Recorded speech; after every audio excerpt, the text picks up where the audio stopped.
On the 11th of July 1944, a funeral procession moved through the streets of Liverpool. A coffin draped in the Union Jack rode on a naval gun carriage, flanked by 1,000 mourners, admirals, officers, sailors, and ordinary citizens who lined the pavements in silence. At the foot of that coffin, placed there by the men who had served under him, sat a row of depth charges, the weapons he had used to wage his private war beneath the Atlantic. The man inside that coffin was Captain Frederick John Walker, and less than 5 years earlier, the Royal Navy had tried to force him into early retirement. His official evaluation read, "Lacking powers of leadership." The Admiralty considered him too old, too stubborn, and too obsessed with a branch of warfare that nobody in the senior ranks took seriously. He was 43 years old, still stuck at the rank of commander, and scheduled to be quietly removed from service. The Navy had looked at the most gifted anti-submarine mind of his generation and decided he was not worth keeping. They were catastrophically wrong. By the time Walker was gone, he had personally commanded the destruction of approximately 20 enemy submarines, more than any other Allied officer in the entire war. His ship HMS Stork had been involved in 14 confirmed victories, a record that no vessel in any navy has matched before or since. His unit, the 2nd Support Group, became the most feared anti-submarine force in the Atlantic, and the tactics he invented, the ones the Admiralty had ignored for years, became the standard methods that helped turn the tide of the longest, most critical campaign of the Second World War. The Battle of the Atlantic was the one fight that truly terrified Winston Churchill. Not the Blitz, not the threat of invasion, the slow, invisible strangulation of Britain's supply lines by German U-boats. That was what kept him awake at night. And the man who did more than anyone to break that stranglehold was the man the Navy almost threw away. This is his story. Frederick John Walker was born on the 3rd of June, 1896, in Plymouth, a city that had been sending sailors to war for centuries. His father was a captain in the Royal Navy. His grandfather had served before that. The sea was not a career choice for the Walker family. It was an inheritance. At 13, young Frederick entered the Royal Naval College at Osborne, then moved on to Dartmouth. He graduated in April of 1913, ranked 4th out of 62 cadets, and was awarded the King's Medal, a distinction given for character, leadership, and academic excellence combined. He was a boxer, a rugby player, a young man who did not shy away from contact. Then came the Great War, and with it the first chapter of an obsession that would define everything. Walker served on HMS Ajax, a battleship with the Grand Fleet, but it was his transfer to destroyers that changed him. On HMS Mermaid, he ran anti-submarine patrols along the Belgian coast. On HMS Sarpedon, he escorted convoys through the North Sea during the worst of Germany's unrestricted submarine campaign. He was promoted to lieutenant at 21, and by the time the war ended, Walker had seen firsthand what submarines could do to a nation's lifeline. Merchant ships torpedoed without warning, crews lost in freezing water, supply lines strangled, Britain nearly brought to its knees, not by a fleet of battleships, but by metal tubes lurking beneath the waves. That experience planted something in him, something that would not let go. In the years between the wars, while every ambitious officer chased the glamour of battleships and big guns, the fast track to admiral, Walker made a choice that baffled his peers. He specialized in anti-submarine warfare. By the standards of the 20s and 30s, it was a career dead end. Submarines were considered a solved problem. The Navy had developed ASDIC, an underwater detection system that located submerged vessels by sending out sound pulses and listening for the echo. The Admiralty believed this technology had made the submarine threat obsolete.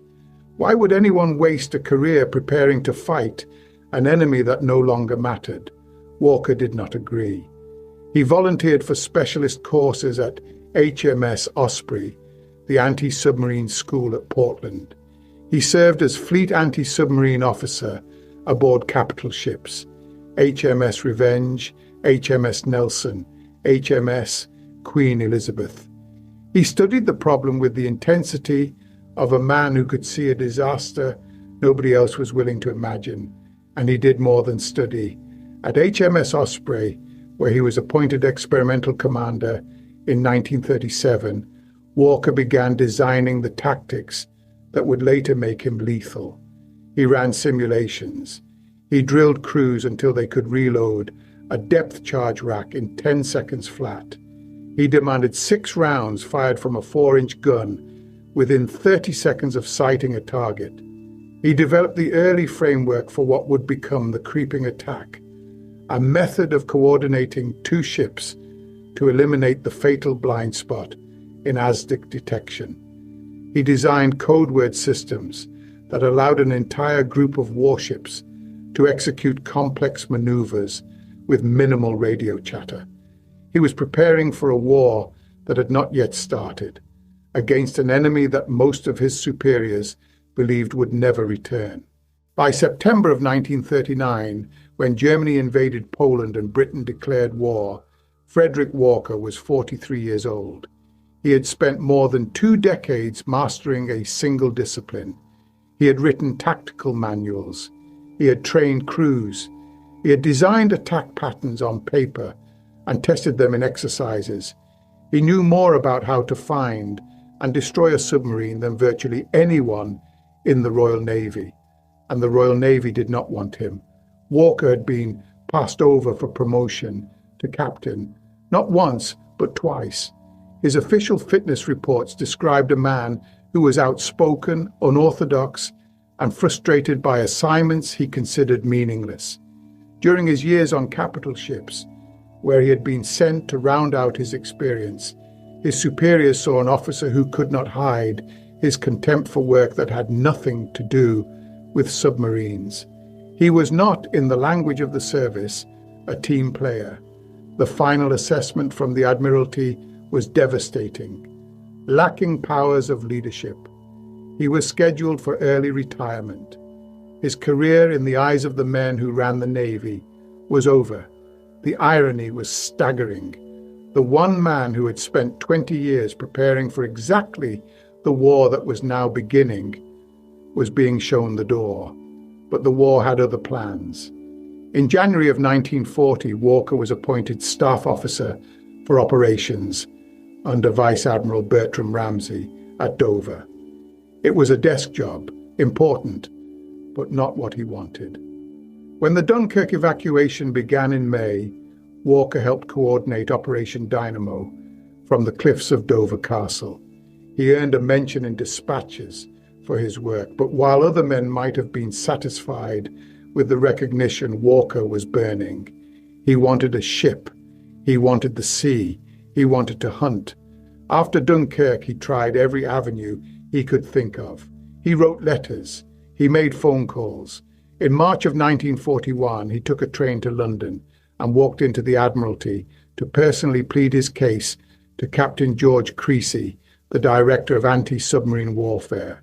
Creasy listened and wrote a letter to Admiral Sir Percy Noble, the commander-in-chief of Western Approaches, recommending Walker for a sea command. It worked. In October of 1941, Walker finally got what he had spent his entire career waiting for. He was given command of the 36th Escort Group, flying his pennant from HMS Stork, a Bittern-class sloop displacing just under 1,200 tons, armed with 6 4-inch guns, depth-charge throwers, and ASDIC. She was small. She was not fast, 19 knots at best. And the rest of his group was even less impressive. 7 Flower-class corvettes, crewed largely by reservists who had never seen combat. It was not a prestigious command. The big ships, the destroyers, the fleet actions, those went to the officers the Navy actually believed in. Walker got the leftovers. He was 45 years old. The war had been raging for 2 full years, and the Atlantic was already a graveyard. But Walker had something none of the Admiralty's preferred commanders possessed. 20 years of preparation for this exact moment, and he was about to prove every single one of them wrong. To understand what Walker walked into, you have to understand how close Britain came to losing everything. Not on a battlefield, but on a spreadsheet. The Battle of the Atlantic was not a single engagement. It was a grinding, invisible war of numbers that lasted nearly 6 years. On one side, Admiral Karl Dönitz and his growing fleet of U-boats. On the other, thousands of merchant ships carrying food, fuel, and weapons across the ocean to keep Britain alive. If those ships stopped arriving, Britain would starve. The factories would go silent. The war would be over. Winston Churchill understood this better than anyone. He later wrote, the only thing that ever really frightened him during the war was the U-boat peril. Not the bombing of London, not the fall of France, the slow, quiet strangulation of his island nation by submarines he could not see and could barely fight. The numbers told the story. In 1941, U-boats sank approximately 2.17 million tons of Allied shipping. In 1942, the worst year, that figure exploded to 6.27 million tons. Submarines were destroying ships faster than Allied shipyards could replace them. When Dönitz sent his U-boats to the virtually undefended American coastline in Operation Drumbeat, tankers burned within sight of Atlantic City. The glow of torpedoed ships lit up the beaches of Florida. Then came March of 1943, the absolute low point. In a single month, U-boats sank roughly 627,000 tons. Every convoy crossing the Atlantic was spotted. More than half were attacked. Convoys SC-122 and HX-229 lost 22 ships between them, with only 1 U-boat destroyed in return. The Admiralty came dangerously close to abandoning the convoy system altogether, which would have meant conceding the Atlantic to Germany. There was also a vast dead zone in the middle of the ocean, the Mid-Atlantic Gap, sometimes called the Black Pit, roughly 600 to 800 miles southwest of Iceland, where no land-based aircraft could reach. Convoys crossing this gap had no air cover for days. The wolf packs gathered there like predators at a watering hole. But even where escorts were present, the defense was failing. The Royal Navy's standing order was clear.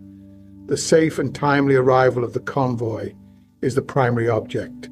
Escorts formed a ring around the merchant ships and tried to drive off attackers, but were forbidden from chasing U-boats away from the convoy. Early in the war, escort groups were assembled from whatever ships happened to be available. Strangers with no shared training and no coordinated tactics.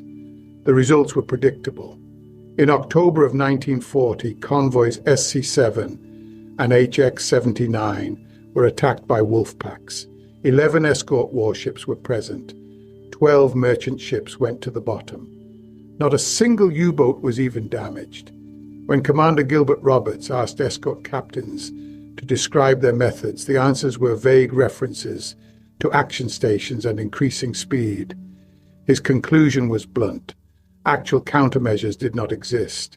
This was the war that Walker entered, a war Britain was losing, where existing tactics had failed, and where the men in charge had no answer to the wolf packs bleeding the nation dry. The man they had almost discarded was about to show them one. Walker's first real test came in December of 1941, and it would become the first genuine Allied victory over a wolf pack in the Battle of the Atlantic. Convoy HG-76 sailed from Gibraltar on the 14th of December, 32 merchant ships bound for Liverpool. Walker's 36th Escort Group provided the screen, reinforced by 3 destroyers and a remarkable addition, HMS Audacity. one of the Royal Navy's first escort carriers, a converted German merchant vessel now carrying 6 Martlet fighter aircraft on her small flight deck. It was an experimental setup. Nobody was sure it would work. The Germans knew the convoy was coming. Agents in the Spanish port of Algeciras watched the ships leave Gibraltar and reported to Berlin. Admiral Dönitz assembled Wolfpack Sea Robber, initially 7 U-boats, later reinforced to 10. They moved into position across the convoy's projected path and waited. What followed was 9 days of continuous battle, and the first time Walker could deploy everything he had spent 2 decades preparing. On the 17th of December, ASDIC operators aboard Stork detected a contact. Walker coordinated the attack with HMS Penstamen and aircraft from Audacity. U-131 was forced to the surface and destroyed, the group's first confirmed victory. The next day, HMS Stanley gained contact on another submarine. 50 depth charges hammered the water. U-434 broke surface. Her hull cracked open. Her crew abandoned ship. Then came the night of the 18th, and the battle turned brutal.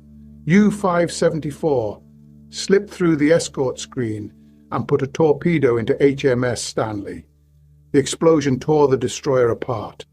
136 of her crew of 161 were lost in the freezing Atlantic darkness. Walker immediately launched Operation Buttercup, his pre-planned night counterattack. Every escort turned toward the contact. Star shells lit up the ocean. HMS Stork and Samphire locked onto the submarine with ASDIC and drove her to the surface with depth charges. What happened next was pure Walker. With U-574 wallowing on the surface, too damaged to dive, Walker ordered Stork to close at maximum speed and rammed her. The sloop's bow struck the submarine's hull with a grinding crash. Oberleutnant Dietrich Gengelbach, the U-boat's commander, refused to abandon his vessel. He went down with it. 28 of his crew were lost. 16 were pulled from the water. The battle continued for 3 more days. On the 21st of December, HMS Deptford destroyed U-567, a victory only confirmed by post-war analysis of German records. That same night, U-751 found HMS Audacity and put 2 torpedoes into the carrier. She capsized and sank, taking 73 men with her. When HG-76 finally reached Liverpool, the ledger read like this: 4 U-boats destroyed by Walker's group. Only 2 of 32 merchant ships lost. The cost had been real. HMS Audacity and HMS Stanley were gone, and with them more than 200 sailors. But for the first time in the war, an escort group had taken the fight to a wolf pack and won decisively. The exchange rate of 4 submarines for 2 warships and 2 merchantmen was something the Allies could sustain. The Germans could not. Walker received the Distinguished Service Order on the 6th of January 1942. It was his first major decoration, and it would not be his last. More importantly, Convoy HG-76 proved that aggressive, coordinated anti-submarine tactics could break the Wolfpack system. The methods Walker had developed on paper at HMS Osprey, the methods the Admiralty had overlooked for years, worked in combat. The question now was whether he would get the chance to take them further. HG-76 had proven that Walker's aggression could work, but aggression alone was not enough. The real reason Walker was different came down to a single technical problem that had plagued anti-submarine warfare since ASDIC was first bolted onto a warship. A SDIC worked by projecting a beam of sound forward from the ship's hull. When that beam struck a submerged object, the echo bounced back, giving the operator a bearing and range, but the beam pointed forward, and depth charges dropped from the stern. As an attacking ship closed in on a submarine, It had to pass directly over the target before releasing its weapons. In those final critical moments, the ASDIC beam lost contact completely. The submarine vanished into a blind spot directly beneath the ship. Experienced U-boat commanders exploited this ruthlessly. The moment they heard propellers overhead, they threw the helm hard over. By the time the depth charges sank to the right depth, the submarine was somewhere else. The escort had fired blind and missed. This was not an occasional problem. It was the problem, and no single ship could solve it. Walker's answer was the creeping attack, elegant and lethal. Two ships worked in concert. The directing ship, usually Walker's own, positioned itself roughly 2,000 yards behind the U-boat, maintaining continuous ASDIC contact. The attacking ship approached from a different angle at just 5 knots, with its own ASDIC switched off completely. Total electronic silence. The U-boat crew heard the directing ship's pings in the distance and assumed it was the only threat. They had no idea a second ship was gliding toward them. The directing ship fed continuous corrections by radio, left, right, steady, tracking every evasive maneuver. When the attacker was directly above the target, the signal came. Depth charges dropped. The attacker surged to full speed. Then the directing ship charged through the same zone and dropped its own pattern. A devastating 1-2 punch with no warning and no escape. And at 5 knots, German acoustic torpedoes could not lock onto the attacker. Walker escalated further with Operation Plaster. 3 escorts steamed in line abreast, guided by a 4th ship on ASDIC from behind. On signal, all 3 simultaneously rolled depth charges in a continuous stream, saturating the entire area. A submarine turning to evade one ship drove itself under the charges of another. Against U-202, 86 depth charges detonated in 3 minutes. For night engagements, Operation Buttercup. U-boats attacked on the surface after dark, where they were faster and invisible to ASDIC. Buttercup had every escort turned toward a contact simultaneously, firing star shells to flood the area with light, forcing the U-boat to dive and surrender its speed advantage. And when a submarine went deep to hide, the hull down. Walker's ships circled above the contact, hour after hour, day after day. A submerged U-boat ran on batteries that eventually went flat. Its air was finite. After 2 or 3 days, the submarine had no choice but to surface, straight into Walker's waiting guns. His standing orders captured the philosophy behind all of it. Our object is to destroy, and all officers must fully develop the spirit of vicious offensive. No matter how many convoys we shepherd through in safety, we shall have failed unless we eliminate U-boats. He meant every word. After HG-76 and further operations with the 36th Escort Group, including the destruction of U-252 in April of 1942, Walker was promoted to captain. It should have been a triumph. Instead, the Admiralty pulled him off the sea and gave him a desk. He was made captain, D. Liverpool, responsible for organizing and administering escort forces from shore. Walker was miserable. He wrote bitterly that the Admiralty had only themselves to blame if he made a damned awful Captain D, which he fully intended to be. He was a hunter forced into a cage. Every day behind a desk was a day he was not at sea, not chasing U-boats, not doing the one thing he had spent his life preparing for. But Walker used his time ashore to push an idea that was even more radical than his tactics. He went to Admiral Sir Max Horton, the new commander-in-chief of Western approaches, himself a former submarine commander who understood the Predator's mindset and argued for a fundamental change in how the Royal Navy fought the Atlantic War. Instead of tying every warship to convoy escort duty, Horton should create dedicated hunter-killer support groups, ships that were free from the obligation to stay with a convoy, ships whose sole purpose was to go out and find U-boats and destroy them. It was a revolutionary concept. The entire doctrine of the Royal Navy was built around protecting convoys. Walker was proposing the opposite: offensive action. Take the fight to the enemy in their own waters, hunt them in their transit routes, chase them until they ran out of air. Horton agreed, and in early 1943 the second support group was formed, with Walker in command. His new flagship was HMS Stark, a modified Black Swan-class sloop, fresh from Fairfield Shipbuilding in Govan. 1,300 tons, 6 4-inch guns in 3 twin mountings, Hedgehog anti-submarine mortar, a massive depth-charge outfit, and a crew of 192 men who were about to be drilled harder than any escort crew in the Royal Navy. The rest of the group was built from the same mould. All modified Black Swans, chosen for their uniform speed, handling and armament. HMS Wild Goose under Lieutenant Commander Wemyss, HMS Wren, HMS Woodpecker, HMS Signet, HMS Kite. 6 sloops, 1 purpose. Walker spent all of April 1943 working up the group.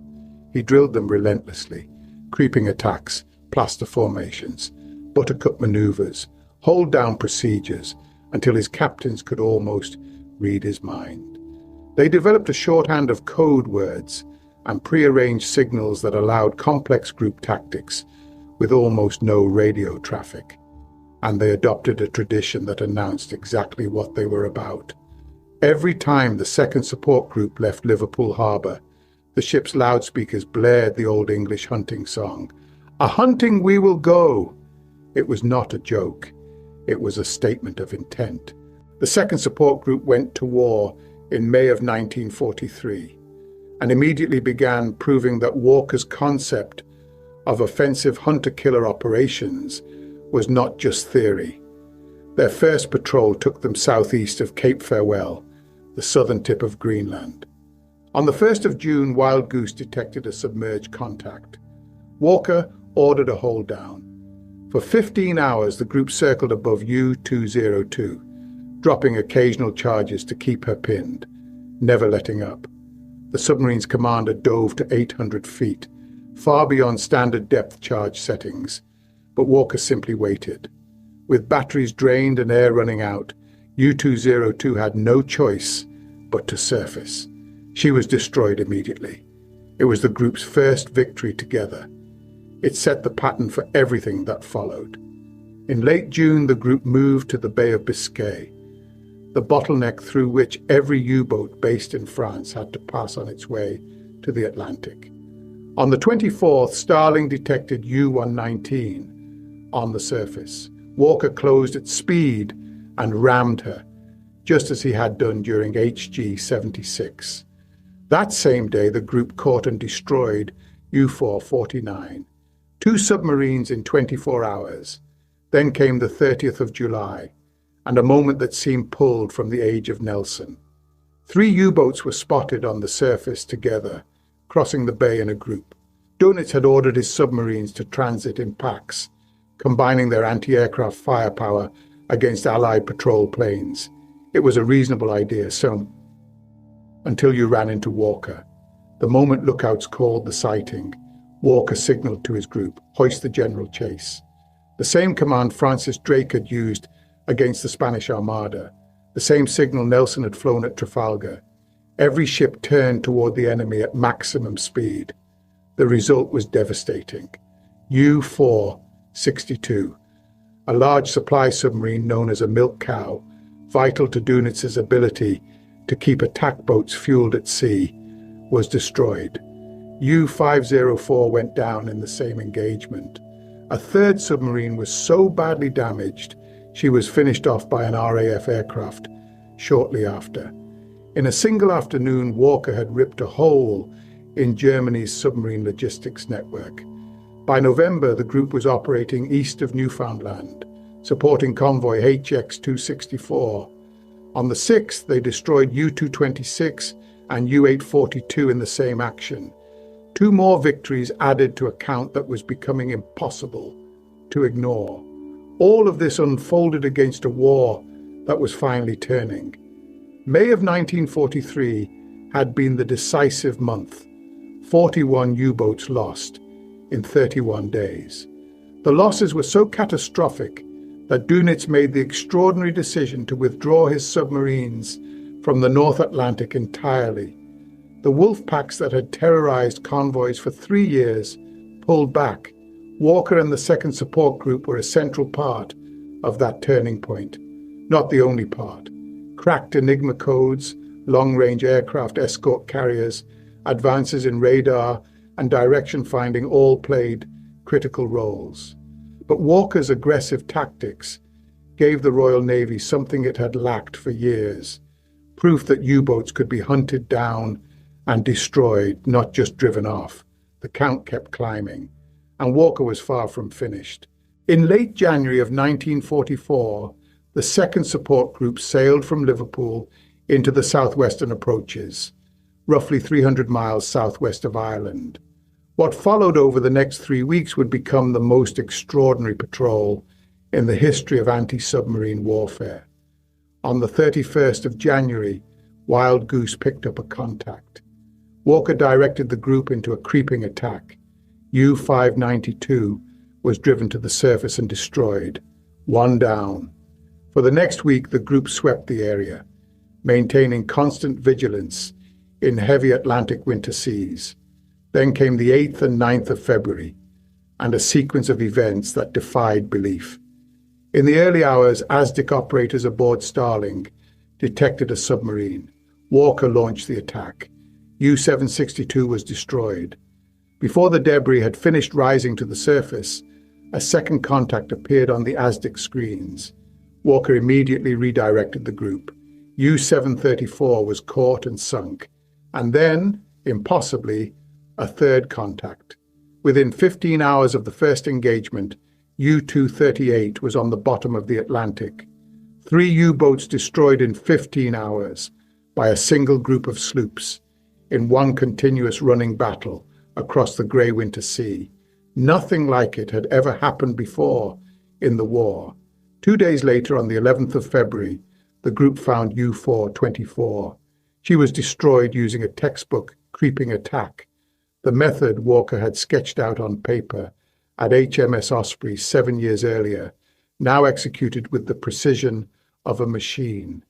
5 submarines in 11 days. But Walker was not done. On the 19th of February, Wild Goose gained contact on yet another U-boat. What followed was a 7-hour pursuit, one of the longest single hunts of Walker's career. Starling and Woodpecker pounded the water with depth charge after depth charge. More than 150 were dropped in total. The ocean churned white with each detonation. Inside U-264, the pressure hull groaned under relentless concussions. Lights shattered. Equipment failed. Water seeped through cracked seams. The crew could hear the escorts circling above them. Patient, methodical, unrelenting. Finally, the submarine could take no more. She blew her ballast tanks and broke the surface. Her commander, Oberleutnant Hartmut Lux, gathered his entire crew on the conning tower. All 51 men were taken prisoner. Not a single life was lost on either side in the final engagement, a rare mercy in a merciless campaign. 6 U-boats destroyed in a single patrol. No escort group in the entire war had ever achieved anything close, but the patrol had not been without cost. On the 20th of February, just 1 day after the destruction of U-264, HMS Woodpecker was struck by a torpedo. Her crew was saved, but the ship could not be. She sank under tow a week later. Walker had lost one of his own.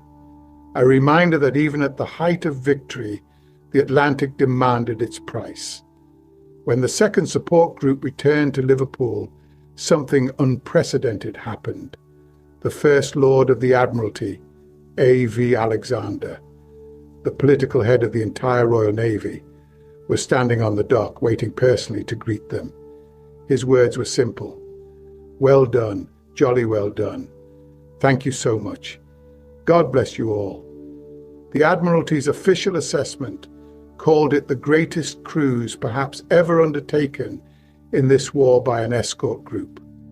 Walker received the second bar to his Distinguished Service Order, making him one of an extraordinarily small number of officers to hold the decoration 3 times, and his seniority as captain was quietly backdated to 1940. The Admiralty's silent admission that they should never have passed him over in the first place. The man they had judged as lacking powers of leadership had just completed the most successful anti-submarine patrol in naval history. In June of 1944, the Allied forces launched the largest amphibious invasion in history, Operation Overlord, the assault on Normandy. And while the world's attention was fixed on the beaches, Walker and the Second Support Group were given a mission that was just as critical, even if no camera would ever capture it. Their orders were blunt: prevent any U-boat from reaching the invasion fleet. Dönitz had dozens of submarines stationed in French Atlantic ports, and the moment the invasion began, he would send every available boat into the English Channel and the western approaches to attack the vast, vulnerable armada of transport ships and warships. If even a handful of U-boats reached the invasion corridors, the results could be catastrophic. Walker's group now expanded to include frigates HMS Dominica, HMS Lochfada, and HMS Lochkillen alongside Starling, Wild Goose and Wren, took up position in the southwestern approaches and went to work. They ran continuous search and destroy patrols, sweeping the sea lanes between the French ports and the Channel approaches, hunting anything that moved beneath the surface. Not a single U-boat got past Walker during the critical first 2 weeks of the invasion. On the 13th of June, Walker received the 3rd bar to his Distinguished Service Order, his 4th award of the decoration. No other officer in the Royal Navy had ever received the DSO 4 times during the Second World War. It was a record that stood alone. But something was wrong, and the men closest to Walker could see it. His officers had been watching the change for months, but now it had become impossible to ignore. The man on the bridge of HMS Starling was not the same man who had sailed from Liverpool a year earlier. His eyes had sunk back into a gaunt face that was little more than skin stretched across bone. His lean frame sagged with exhaustion. The sharp decisiveness that had defined his command, the instant judgment calls, the rapid course corrections, the instinctive feel for where a submarine would turn, was being replaced by hesitation. He searched for words that had once come effortlessly. Walker spent most of his time on the bridge, pacing back and forth on a special mat made of coir, coconut fibre, laid down specifically so the sound of his footsteps would not mask the faint ping of the ASDIC returns coming through the speakers. He refused to go below. He refused to sleep for more than a few minutes at a time. He refused leave. When his officers suggested he rest, he dismissed them. There was always another patrol, always another U-boat somewhere in the darkness. The man who had proved the entire Admiralty wrong, who had turned a rejected officer's obsession into the most effective anti-submarine force of the war, was destroying himself. His body was failing under the accumulated weight of years of relentless sea duty, sleepless nights on the bridge, the constant tension of command, and the grief he carried but never spoke about.